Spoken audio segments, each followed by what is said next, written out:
Om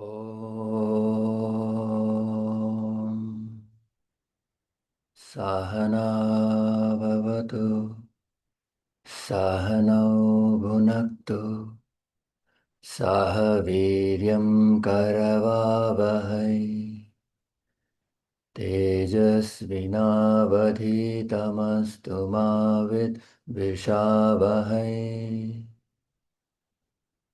Om Shanti Shanti Shanti.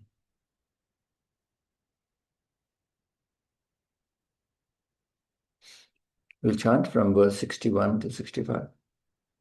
Tani sarvani samyamya yukta asita matparaha vashe hi yasyendriyani tasya prajna pratisthita dhyayato vishayan pumsah Sangasteshupajayate Sangat sanjayate kamaha Kamat krodho bhijayate Krodhat bhavati sammohaha Sammohat smriti vibhramaha Smritibhramshat buddhinashah Buddhinashat pranashyati Ragadvesha viyuktaistu Vishayanindriyaischaran Atmavashyai vidheyatma Prasadamadigatchati Prasade sarvadukhanam hanirasyopajayate prasannachetaso hyashu buddhih paryavatishthate.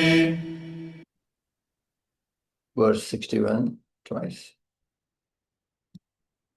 Tani sarvani samyamya Yukta asita matparaha Vashe hi yasyendriyani Tasya prajna pratisthita Tani sarvani samyamya Yukta asita matparaha Vashe hi yasyendriyani Tasya prajna pratisthita. Any questions? Yeah, hi. I'm sorry I didn't come. I wasn't able to get up. But yeah, I have a few questions. Please.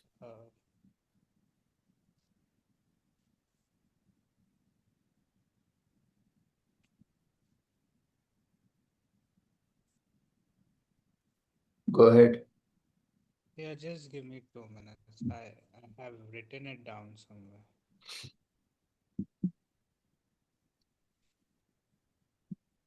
Yeah, okay. So I would like to ask, Please when a speak louder, person please. worships Speak a louder. deity, hello? Speak louder. Okay, wait, I'll remove the earphones.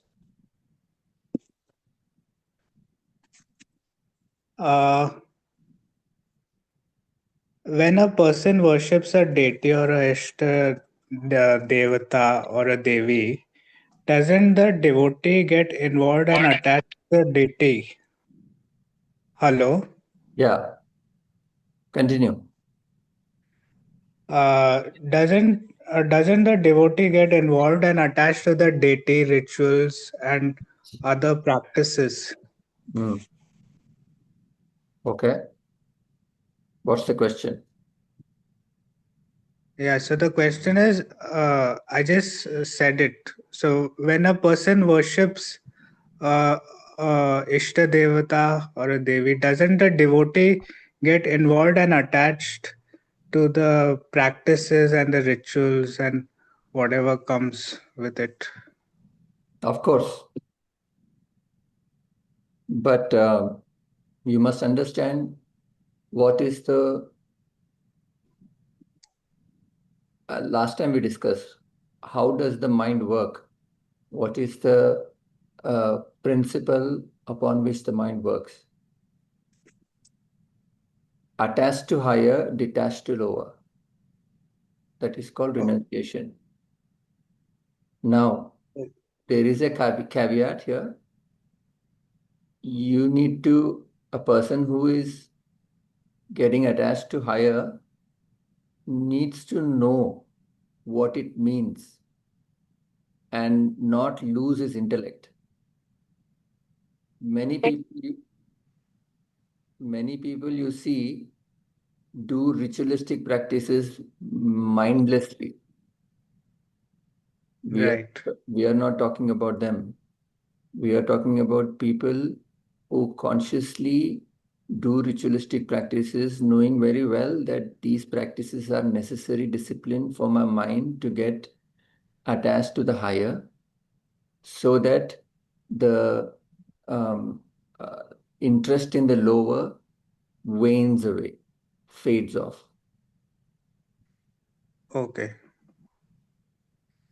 So, can you do the practices in a detached manner?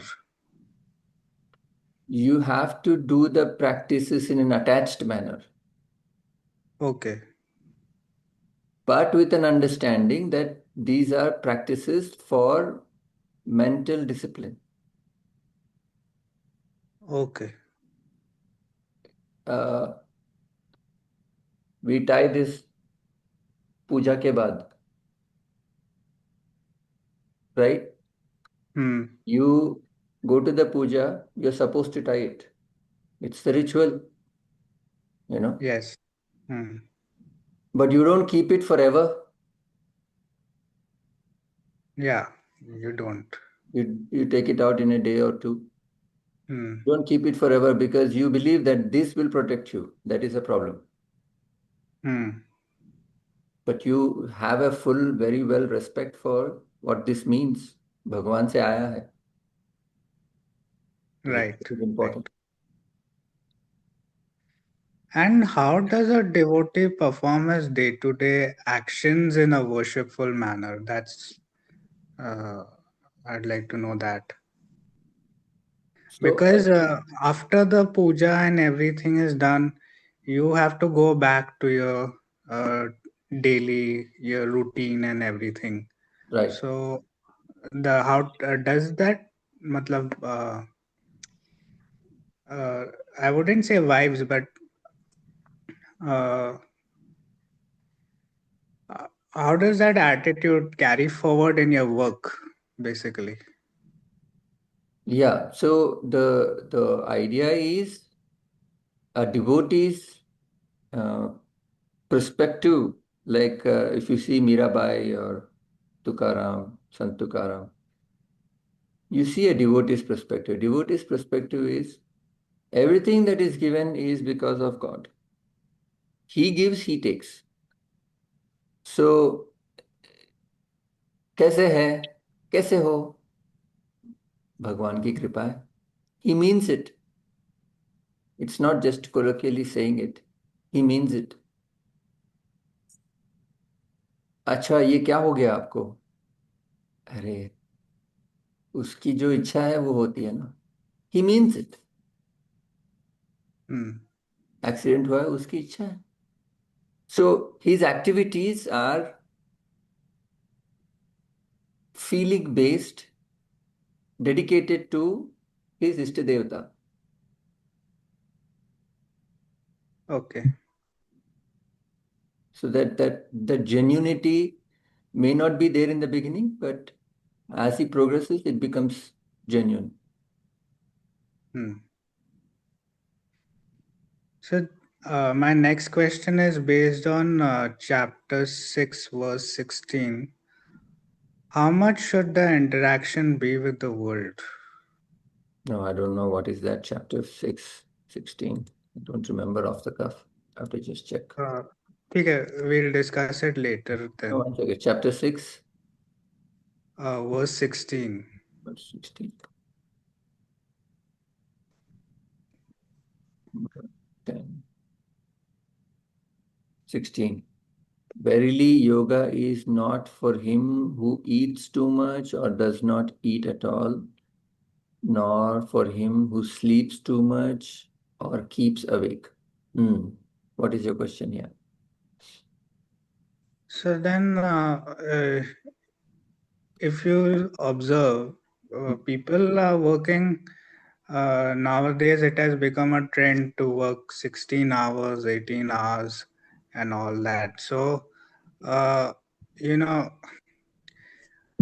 uh, when you compare this verse with all that, uh, Hmm. you have to, matlab, the world is expecting people, or even the uh, corporate guys are expecting something totally different. So how should you balance it out? I guess that's what I'm trying to ask. Right. It is very subjective.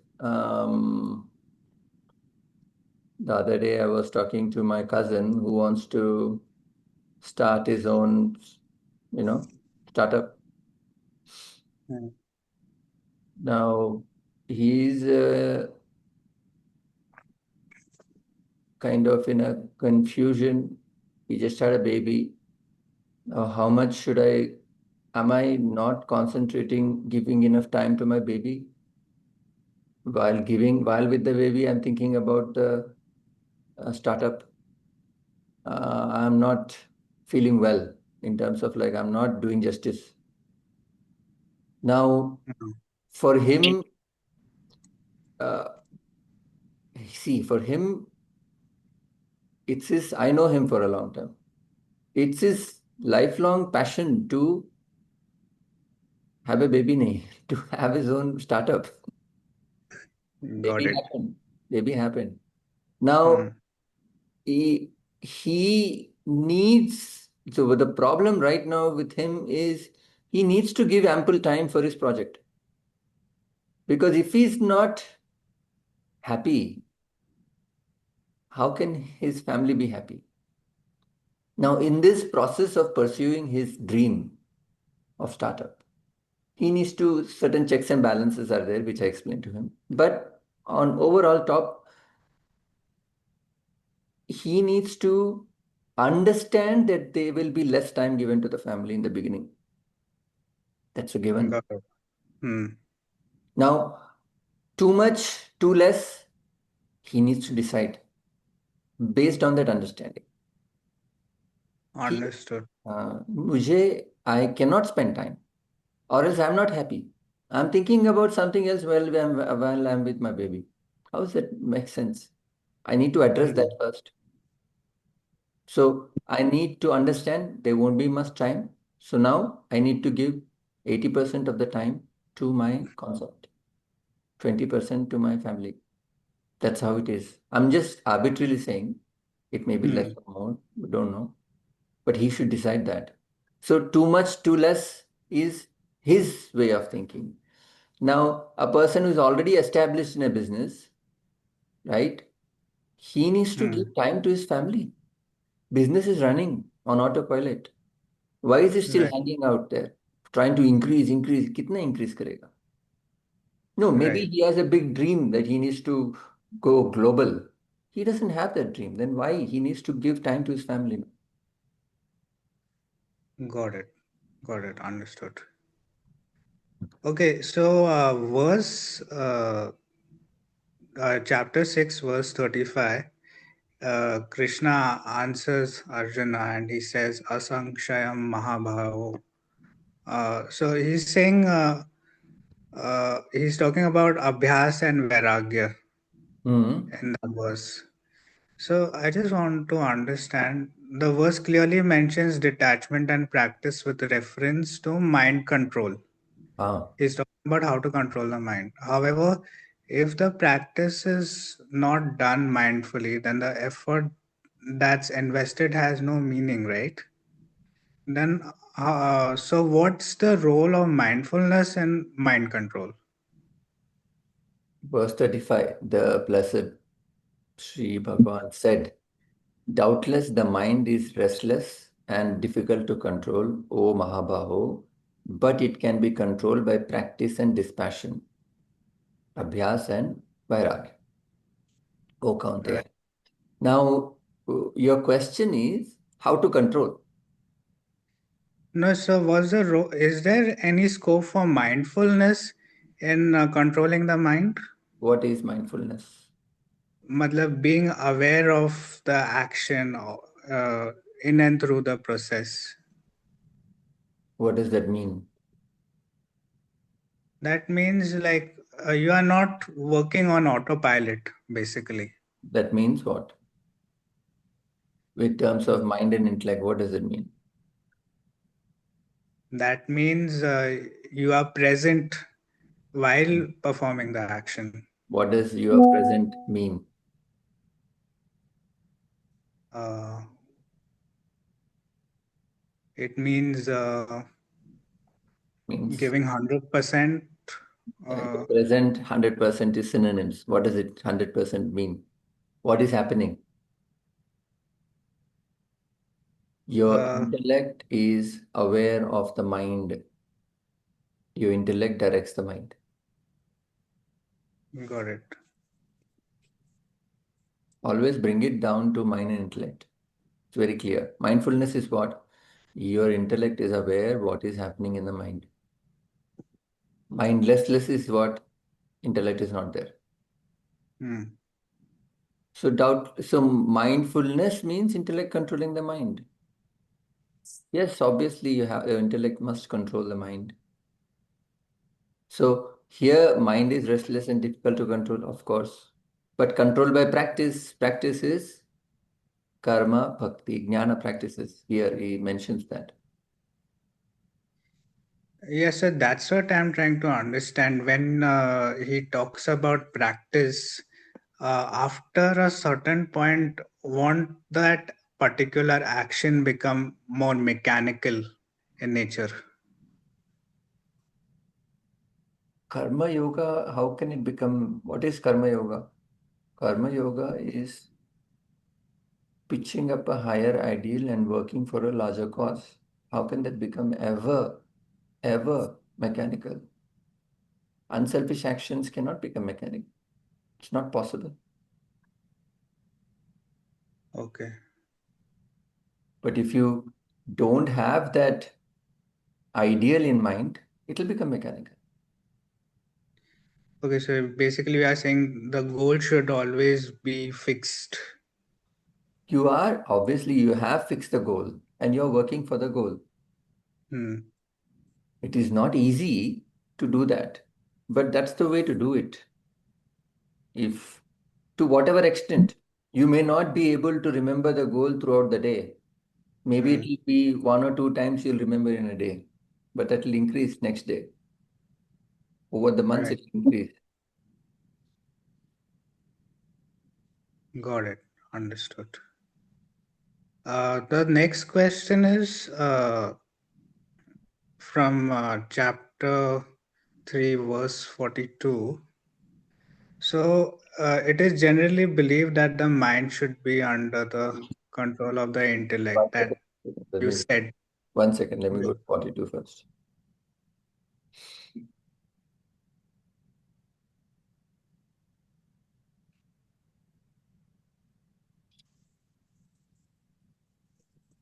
The senses are said to be great. Greater than the senses is the mind. Greater than the mind is the intellect. That which is greater than intellect is he, self. Okay. What's the question? So, this may sound a little counterintuitive, but I'll ask it anyway. Will the mind not get stifled if it is constantly under the suzerainty of the intellect. Won't it be wise for the yogi or spiritual seeker to give the mind some leeway, at at least? See, what does it mean by mind under the suzerainty, under the watchfulness of the intellect? Practically, you see, theoretically is a different thing. Theoretically, you may get this. Practice it and see how it works. Your intellect doesn't interfere all the time. Your Okay. intellect sets the path and it is watchful over that path. So every moment it is impossible for you to keep analyzing yourself. It doesn't that's not how it works. You can't be Okay. mindful all the time. Can you be? Impossible. No. No. So see, your intellect sets a direction, the mind goes in that. And again, some else direction goes there, direction goes there, direction goes there. It will slip, it keeps slipping. Hmm. Good example is intellect is the banks and mind is the river. So Okay. within that purview, the mind flows. The mind is not stifled there. The mind flows. Mind, all that the mind needs is a direction. Now, Right. the problem is since we have not given it a direction because of our lack of understanding of ourselves and our goals and our entire personality, the mind takes its own direction wherever it finds a way. What right now the intellect is doing is, hey, man, look, this is a better way for us. If we do this, we would be more happy, more content, and evolving. See, the way that was what you were doing is doesn't really help me that much. It's fraught with agitations and all. Now look at this way. We have already practiced it a little bit. We have like a trailer of it. Look at it. It's very peaceful. It's very happy. Hmm. Oh, is it? Let's go here. That's how the mind works.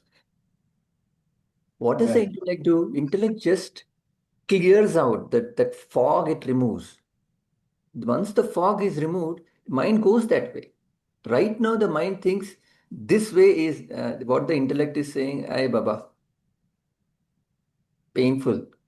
But the moment the clarity is there, it sees a beautiful path. Why would it take a crooked path? Okay. Your mind will not do that.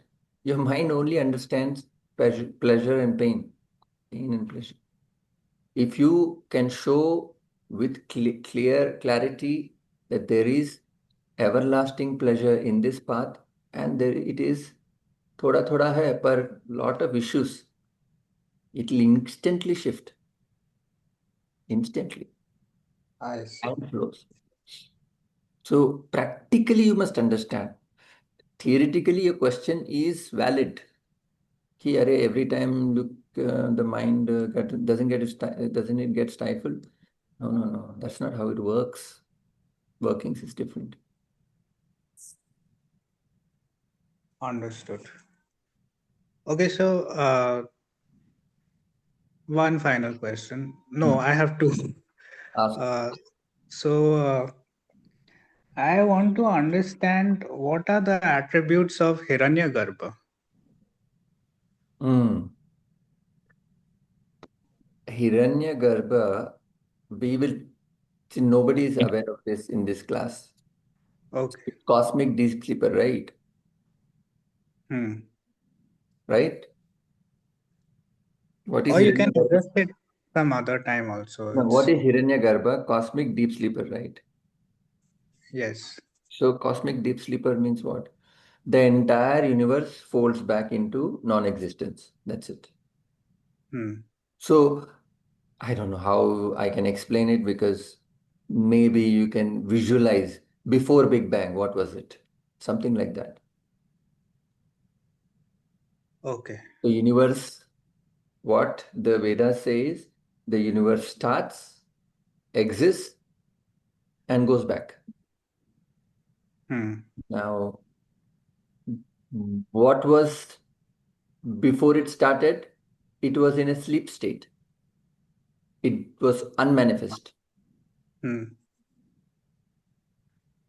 So uh, when consciousness expresses itself from the causal and subtle body, what is happening exactly? Meaning, At a universal level, uh, let's say if consciousness expresses itself through the causal body, it's expressing itself as Ishvara, right? mm, And when it expresses itself uh, from the causal and subtle body, you are having Hiranyagarbha, isn't it? let me just check. I'll have to, what is it? In which Vedanta treatise, which page is that? Uh, I'm not sure. Then where did you get these concepts from? I was reading Isha Upanishad, so I think in that I read somewhere. I'll open the book 1 second.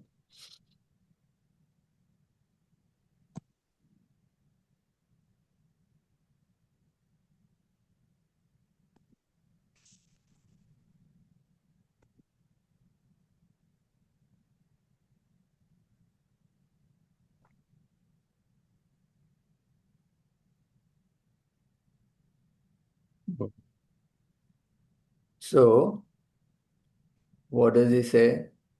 He says, consciousness is substratum of microcosm and macrocosm. When consciousness functions through aggregate of gross bodies, it expresses as cosmic waker, Virat. Right, The same functioning through aggregate of subtle bodies is called Hiranyagarbha.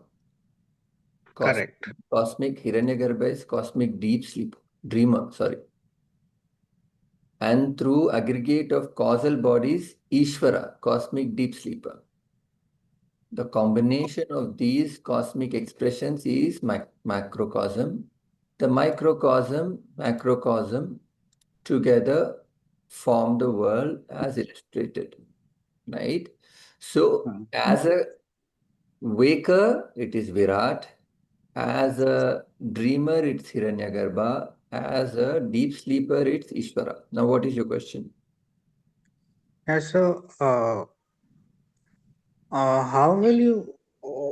So, what is the difference between Hiranyagarbha and Maya? That is one. And how do you understand Maya from the lens of Hiranyagarbha? Why you want to understand from Hiranyagarbha? Why not from Virat? Why not from Ishvara?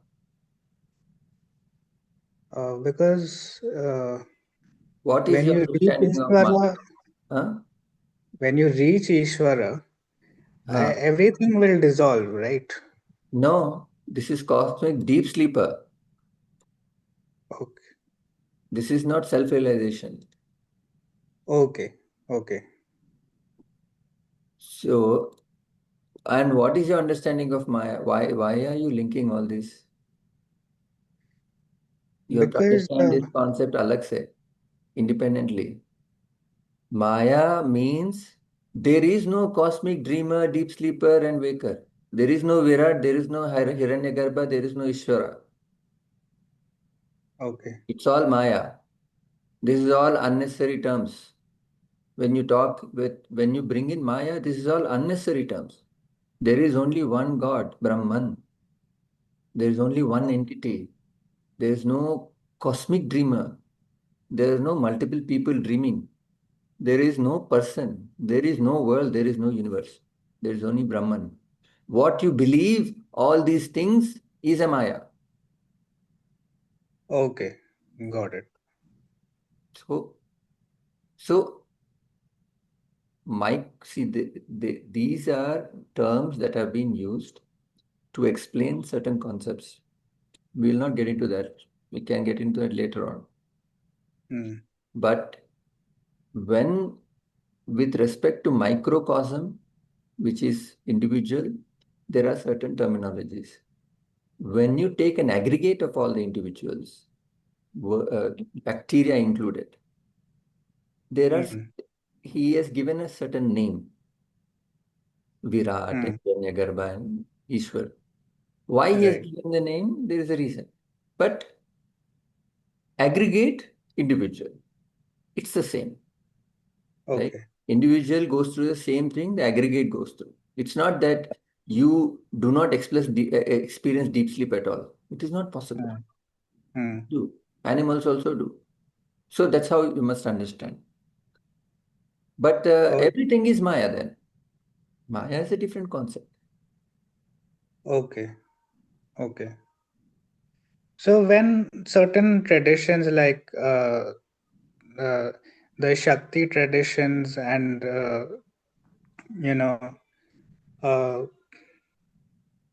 certain Shaivite traditions and all that, when they say ki Shiva is everything, or you know Devi is everything, uh, so are they referring to Ishvara, or are they referring to the final Brahman? How can they refer to Ishvara? Ishvara is deep sleep. Okay. Deep Okay. sleep is ignorance. Okay, got it. See, they cannot. When you say God, God means pure consciousness, infinite pure consciousness, awareness. Ishvara here in this context, Ishwar is different. Ishwar means God. Here in this context, Ishvara is cosmic deep sleeper, meaning everybody is asleep. Okay. No Okay. dreams. That is ignorance. That is not awareness. Okay. Not conscious. Understood.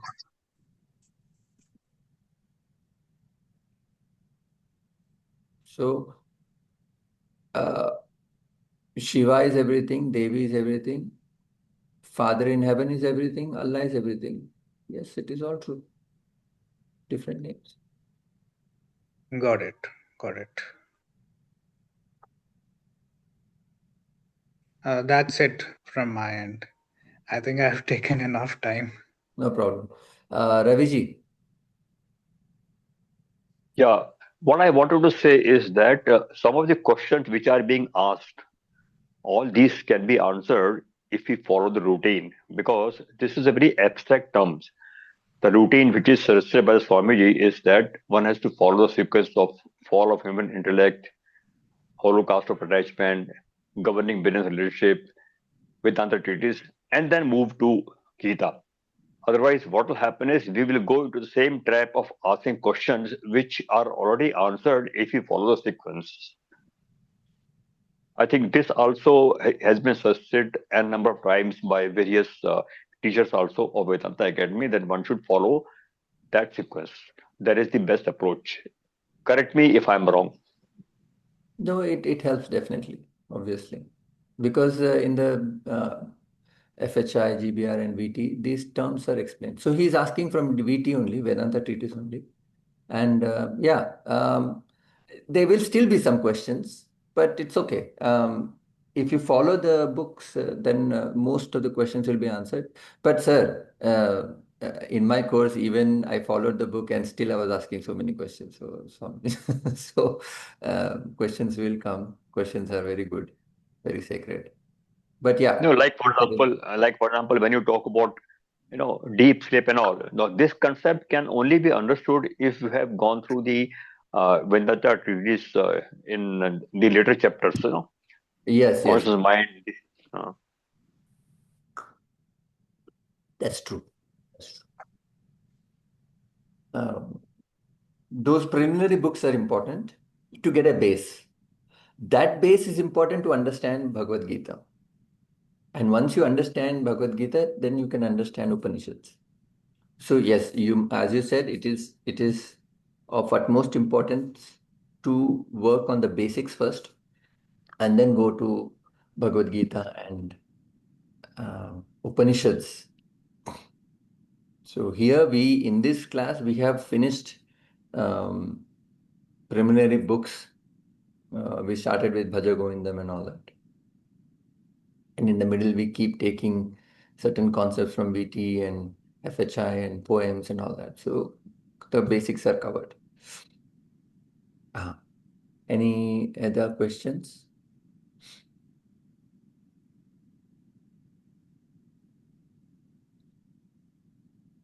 That's it. That's it from my end. Okay. All right. So verse 61.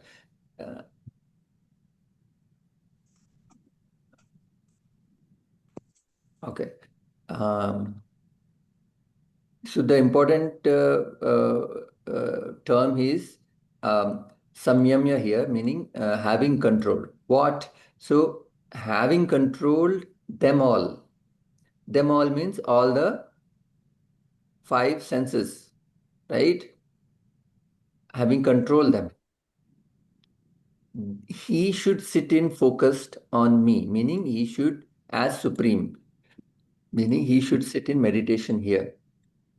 His wisdom is established, indeed, whose senses are in control. So he is again saying the same thing. Now, what you must understand is, if you go back, verse 58, he says, like a tortoise, he is always in the world, experiencing all the senses and all the sense objects with his senses, but knows when to immediately retrieve from the world. Right? That also we discussed that tortoise is not in a constant fear, unlike a lizard or a chicken or anything, they're in constant fear. A tortoise is not. Tortoise is aram se, he freely expresses himself in the world, but when there is an imminent danger, it will go inside. Now, the same thing you must understand of a wise person. The wise person will freely indulge in the world. Indulge, I won't use the word, will freely experience the world. Indulge is a negative connotation. He will freely experience the world. He will do what you're doing. He'll go to a movie. You cannot tell apart who is a wise person or not. But, for example, he has a certain timing. 10 o'clock, he'll go and sleep. No matter what. Right? But unusual circumstances, he will be okay. Let's say so many cousins have come at home. He will not say 10 o'clock, I have to sleep, I'll go. He'll say, ठीक है. But it's not every day ठीक है. You see, every day ठीक है नहीं. Once in a while, let's say you have to be in a hospital.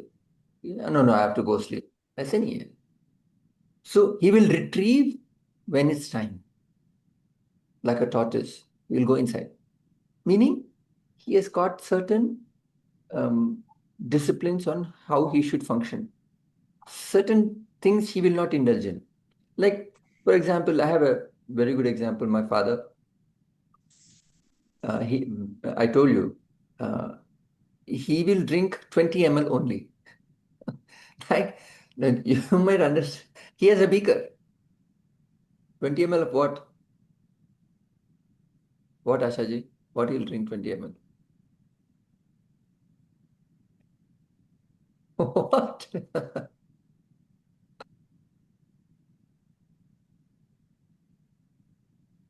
He'll drink 20 ml of whiskey. Just 20 ml. Not more, not less. Just now, one more question.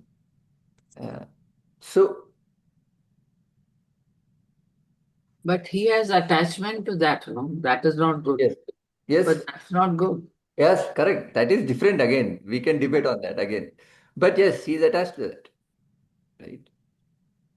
But I'm not saying he is an ideal person. I'm saying This is how a wise person behaves. That doesn't mean anybody who behaves like that is a wise person. That's again, see, that's the beauty of it. So when I'm sick, I don't want to indulge, right? I am sick, dengue है मुझे, let's say, because the dengue is going on here in Pune. Let's say I have dengue. For 3 weeks, I'm not interested in anything. You give me pizza, you give me this, you give me that. Are I am not interested. Are, wow, what control? Sir, you are a wise person. That's not how it works. So wise person controls. Just because you control, you don't become wise. Right? That is what he's saying. So that is what he is talking about in verse 58, where there are certain things which he will not cross. Hmm? If he believes that, if he understands that, okay, I need to exercise, no matter what, he will exercise. Unless he has to take a plane in the morning. He understands, okay, ठीक है.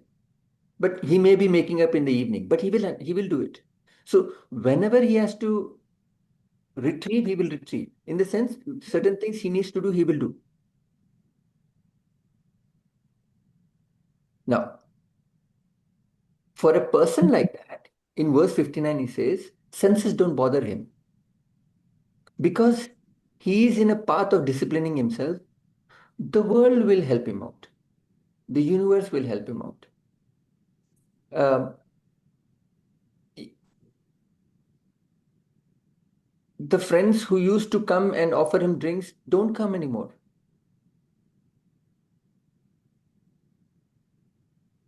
Either they understand, hey, this fellow is not in our group anymore, or they just, some things happen, they just go their way. It helps like that. But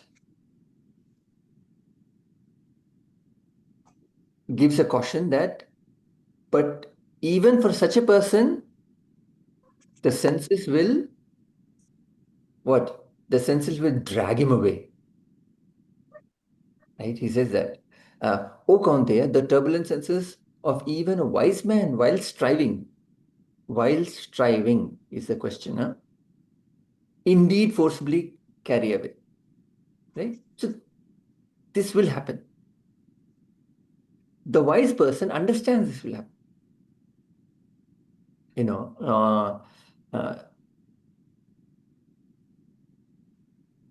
Jamini was one of the disciples of Vyasa, sage Vyasa Bhagwan.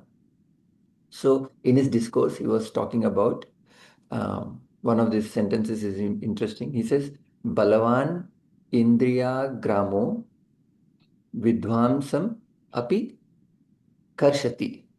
Balavan Indriya means senses, Indriya Gramo Vidvamsam Api Karshati. Meaning, even a Balavan person, meaning even a wise person, the Indriyas will take him away, will take him off.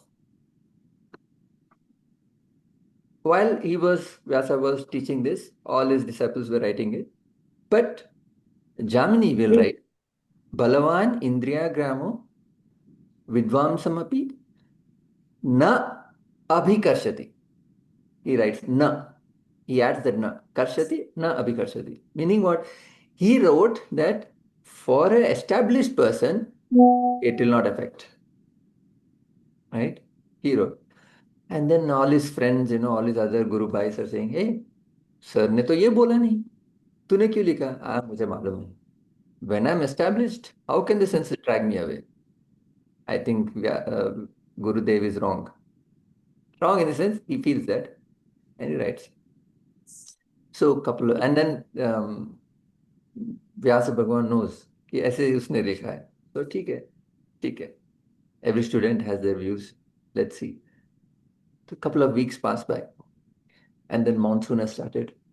Unlike our monsoon, it was raining properly. Right? So it was raining heavily. And then he was in his kutia, Germany. And then in the middle of the night, there is a knock on the door. tuck, tuck, tuck, tuck, tuck, tuck. He goes and opens the door, and he sees this beautiful lady there. She's wet because of the rain. And then she says, and he says, "Who are you?" And she says, "I was passing by, and it started raining heavily. So I thought I'll, you know, I saw your kutia, and you're a Swami and all that. So I thought I'll take some rest here. Is it okay?" Then Balavan Indriya Gramo Vishyam Apikarshati is going on in his head. He says, "ठीक है, ठीक है. You sleep outside."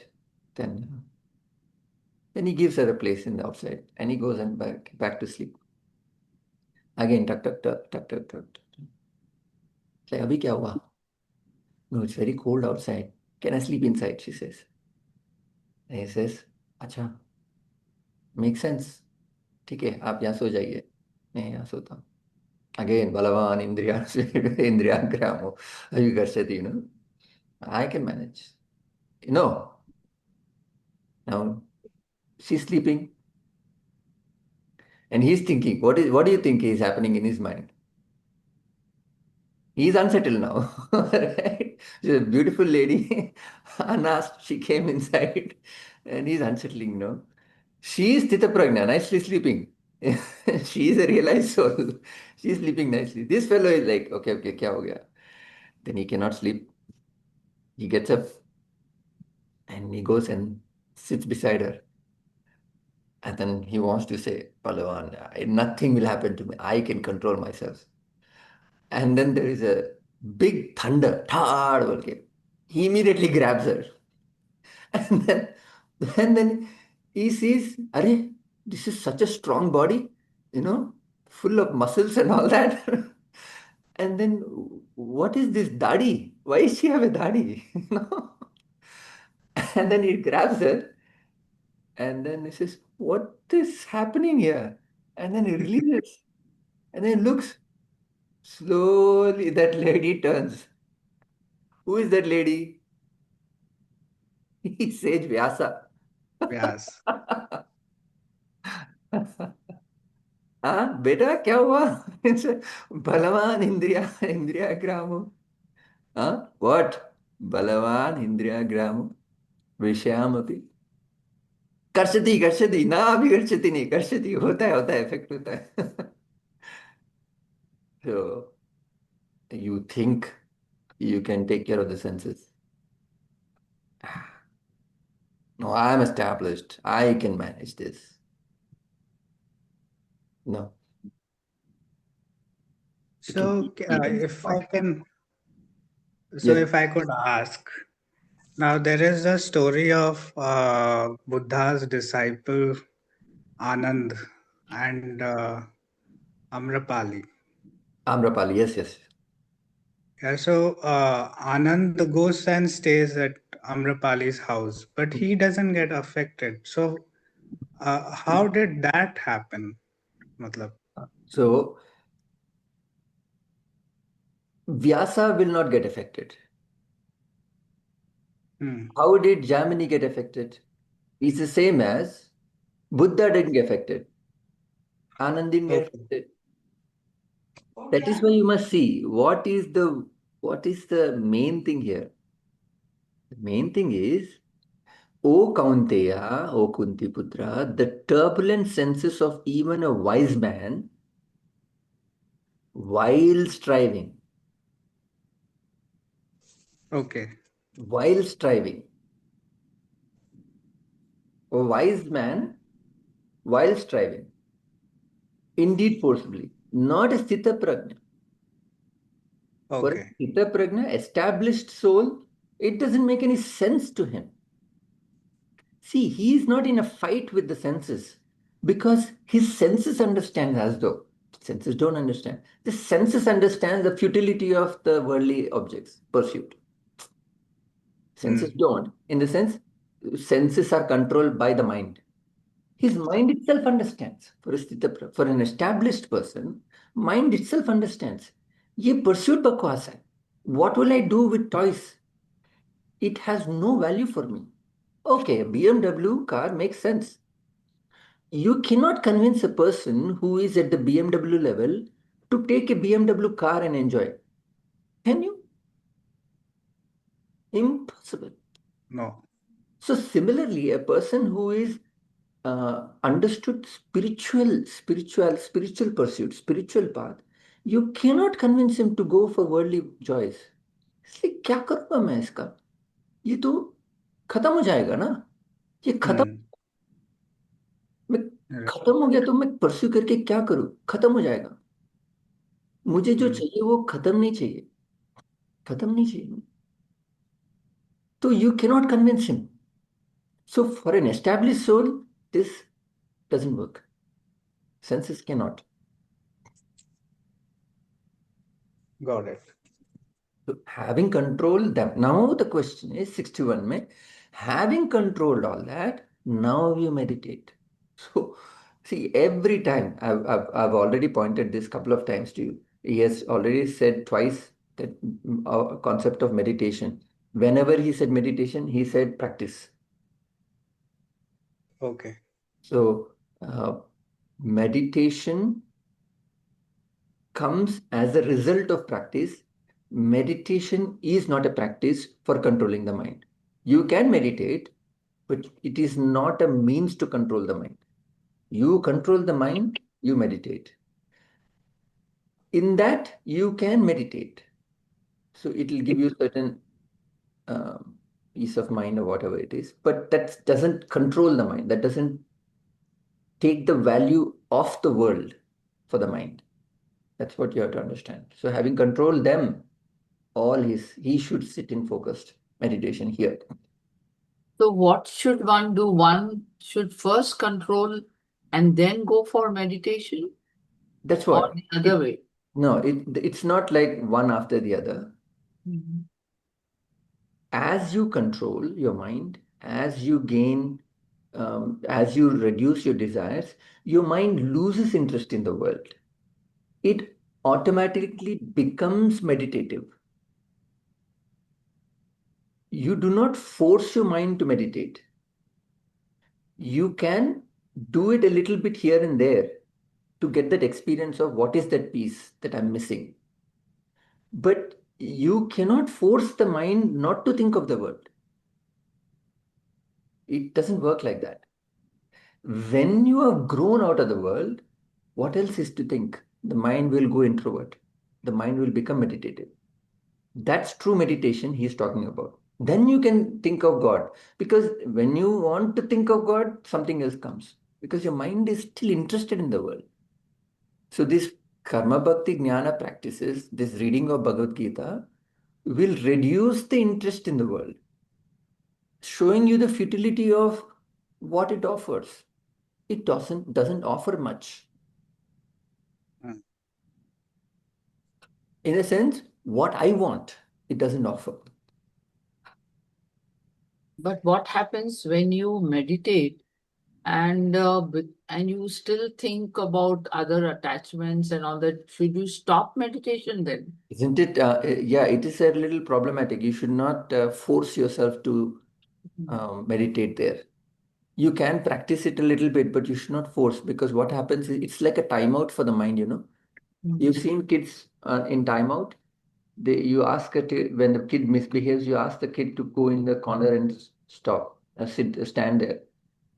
The kid is frustrated. Kid wants to go. You give him certain other punishments, but timeout is like, say, kid wants to do this. No, stay there. Kid wants to talk. No, don't talk. It's like you're repressing the mind. I have met a couple of people um, who did not know that when to stop, and then it has really damaged them because they were told to meditate for 1 hour, 10 minutes. How can you meditate for so long? So we shouldn't do that.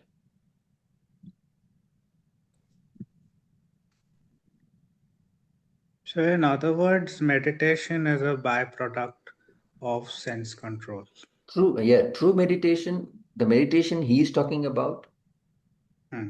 is a byproduct, is an effect of spiritual practice, cause effect. Got it. So it's not black and white. That's what I will not suggest, do not meditate at all. Neither will I suggest meditate because I don't know, I cannot teach you how to meditate at all. Uh, if you feel that you need to, calm your mind, mindfulness, calm your mind for some time in a day, you should do it. Why not? But understand that that will not control the mind. That is the Hmm. important part. Yeah, it will not control the mind, but that's a good experience. I need to gather my thoughts together and sit for some time. Yes, good, do it. I don't see any problem in that. But the problem is this will control the mind is the problem, which it doesn't. Controlling the mind, you become meditative. Okay. Right. Any other questions? So this next verse is read in two. We will do it next time. Yes, sir. Yes, Raviji.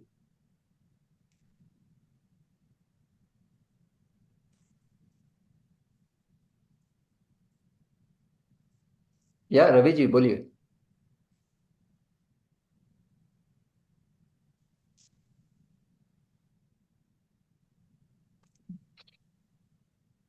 Your mic is off. Sorry, I had unmuted. Yeah.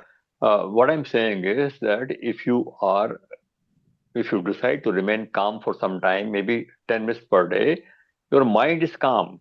And your mind is calm, you can definitely think in a very positive and logical way.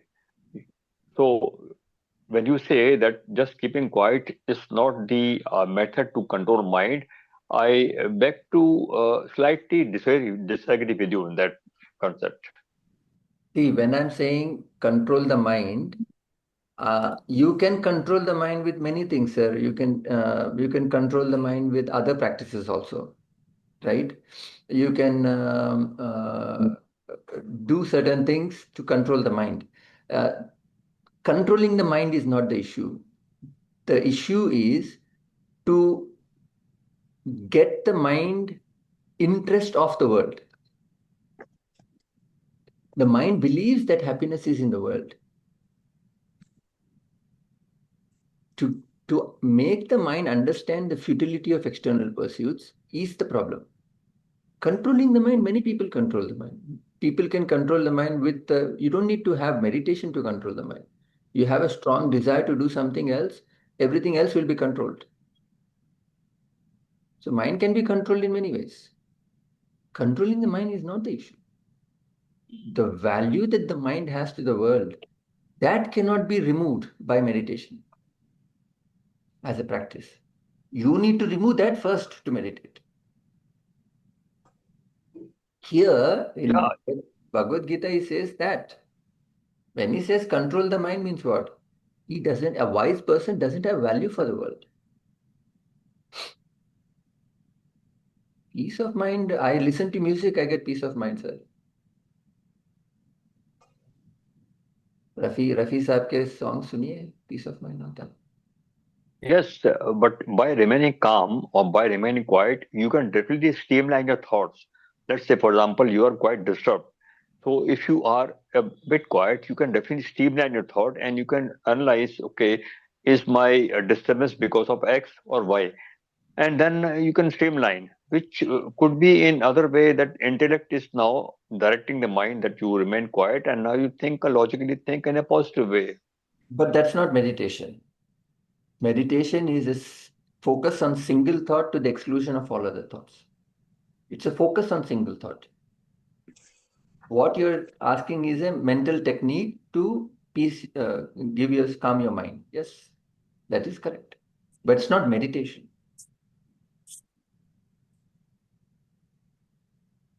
ठीक है. ॐ पूर्णमदं पूर्णमिदं पूर्णात् पूर्णमुदच्छते पूर्णस्य पूर्णमादाय पूर्णमेवावशिष्यते. ॐ शान्ति शान्ति शान्ति. We'll meet next time. Hari Om. Thank you, sir. Hari Om. Thank you.